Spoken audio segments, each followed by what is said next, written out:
সংসারে ২ ধরনের মেয়ে থাকে। এক ধরনের মেয়ে সংসারটারে গুছাইয়া সুন্দর করে করতে অনেক পছন্দ করে। আরেক ধরনের মেয়ে আছে ঘুমাইতে চায়, প্রচুর ঘুমাইতে চায়। ৩টা ৪টা বিকাল ৪টা পর্যন্ত ঘুমাইতে পারে। রাত জেগে মোবাইল টিপে। তো সংসারী মেয়ে ২ ধরনের হয়। একটা সংসার ছাড়া, একটা সংসার করা। সংসারী মেয়েরা দেখবেন ফজরের টাইমে আপনি তাকে কোনোভাবেই বিছানায় রাখতে পারবেন না।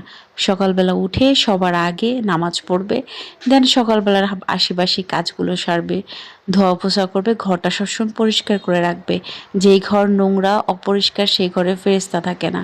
পরিষ্কার পরিচ্ছন্নতা আমরা জানি আমাদের ইসলামে পরিষ্কার পরিচ্ছন্ন থাকাও একটা ইমানের অঙ্গ বা এটা একটা ইবাদত। বেশিরভাগ মেয়েরাই সংসারে এসে শাশুড়ির সাথে খাইতে চায় না, কিন্তু অল্প কিছুদিন মাত্র ১০-২০ বছরের ব্যবধানে সেও শাশুড়ি হয়ে যায়। তখন তার ছেলের বউ তার সাথে খাইতে চায় না, কিন্তু সে তার পুরানো ঘটনাগুলো কিন্তু একবারও মনে করে না যে আমি আমার শাশুড়ির সাথে কী করছিলাম। সে শুধু বলে আহারে পোলা পাললাম, পোলা খায় না, খাওয়ায় না, ভাত দেয় না বউর কথা শুনে। কিন্তু সে একটা সময় কি করছে সেই কথাটা সে মনে করে না। আসলেই কি সংসারে মুরব্বি শ্বশুর শাশুড়ি না থাকলে সংসার সুখের হয়? সত্যিই কি সুখের হয়? কখনোই না।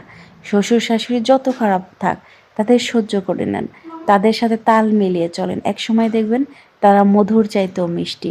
কিন্তু মানুষ যে শ্বশুর শাশুড়ির সাথে ঝগড়া করে আলাদা হয়ে যায়, এই যে যখন শাশুড়ি দু চোখের পানি ঝরে কান্না করে, বলে যে আমার ছেলেটা, আমার ছেলের বউটা, আমার নায়নাত করে আমার কাছে থাকে না, আপনার সংসারে সুখ কোনো দিন চিরস্থায়ী হবে না।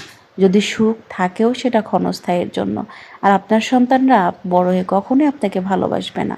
বাচ্চারা বাবা মার কাছ থেকে শিক্ষা পায়। আপনি যত ধৈর্যশীল হবেন, যত বিনয়ী হবেন, আপনার বাচ্চাটা সেম বড় হয়ে আপনাকে বলতে হবে না, সেম আপনার আচরণটাই আপনার সাথে করবে। আর আপনি জিদি হবেন, আপনি বেয়াদব হবেন, আপনার বাচ্চা ১০০ বার বেয়াদব হবে। বাবা মার রক্ত সন্তানের গায়ে বসে, বাবা মার মেজাজ সন্তান পায়। এজন্য আপনি যদি বদমেজাজিও হয়ে থাকেন, সবসময় চেষ্টা করবেন বাচ্চাদের সামনে সুন্দর আচরণ করার, নম্র আচরণ করার। আপনার বাচ্চা সেটাই শিখবে। আর সব সময় বাচ্চাদের সামনে খারাপ জিনিস দেখা থেকে অ্যাভয়েড করবেন। আর দাদা দাদির সাথে বাচ্চাদের সম্পর্কটা সুন্দর রাখবেন। বাচ্চারা যদি দাদা দাদির আদর আদর না পায়, তাহলে সেই বাচ্চারা বেশিরভাগ বাচ্চারাই খারাপ হয়ে যায়। দাদা দাদি হচ্ছে, আপনি যদি মারা যান বা আপনার হাজব্যান্ড যদি মারা যায়, দেখবেন আপনার বাচ্চাদের যত খারাপ শ্বশুর শাশুড়ি হোক ফেলবে না, সবার আগে তারাই ছায়া হয়ে দাঁড়াবে। যদি মানুষের কাছে চেয়ে খাওয়াইতে হয় তাও খাওয়াবে। তাহলে সেই মানুষগুলো একটু খারাপ হলে মেনে নিতে সমস্যা কী? তাদের সাথে মানিয়ে নেন, তাদেরকে ভালোবাসেন, তারা আপনাদের ক্ষমা করবে।